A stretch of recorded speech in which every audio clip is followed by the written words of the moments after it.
Alright, hello ladies and gentlemen. Here to talk to you a little bit more about solving one-step equations with a follow-up video.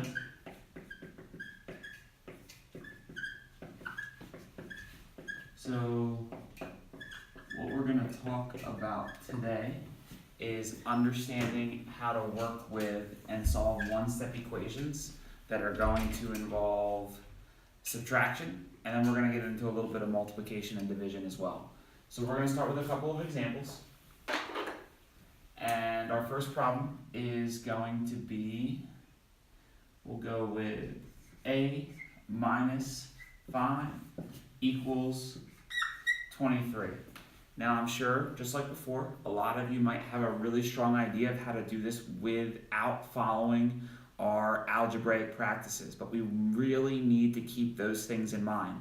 The first thing that we need to do, and I'm going to keep that listed over here, is we need to separate through the equal sign. That is always going to be our first step. So I'm going to separate my problem straight through the equal sign. My second step, now we're thinking about some of our vocabulary terms. We are thinking about the inverse operation. Inverse operation. Right now, I see subtraction.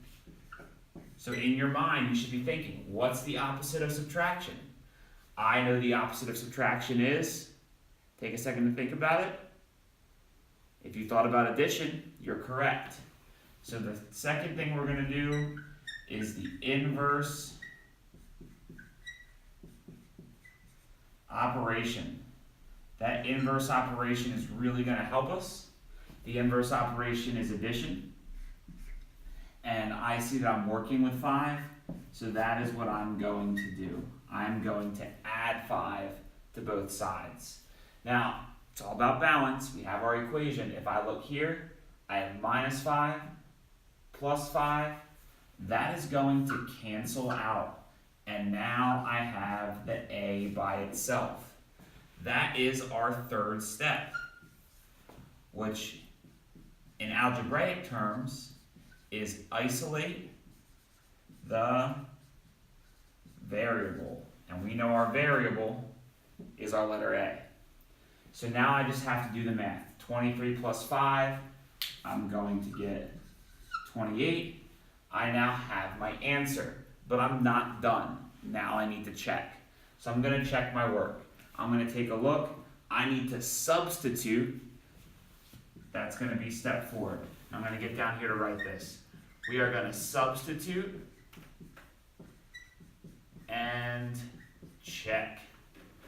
So I'm going to substitute my 28 back in, all the way back up into the original problem. 28 minus 5 equals, count that, minus 5, absolutely, it's 23. We are good to go. 23 matches up. My problem is correct. So there is one example that you can walk through on how to use the inverse operation when we have a subtraction problem for solving one-step equations. Now, we did talk about showing you something that had to do with multiplication and addition.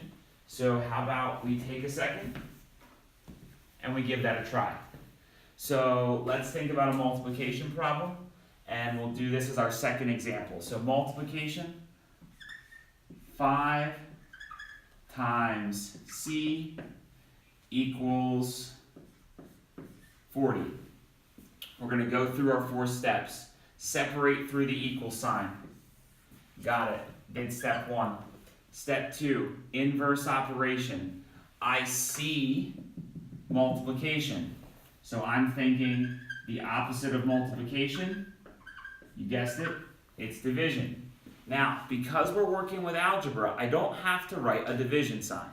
I can use a division bar or a fraction bar. It means the same thing, and it looks a little bit nicer.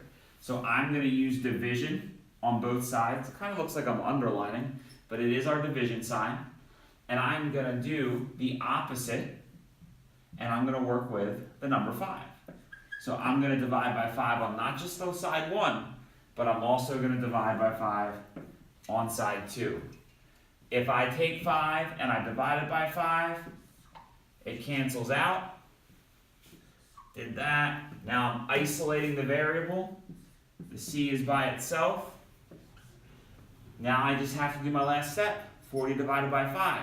Even if you're thinking about your multiplication chart, you can think about that math fact, and you would get the number 8. So c equals 8. Thinking about step 4, substitute and check. So we are going to substitute our 8 back in. Let's see what we get. 5 times 8 equals. Thinking about my facts, I get 40. I am correct. So there's a second example of how we're going to solve one-step equations. Hope you enjoyed the video. Hope it helps you out. Have a good day.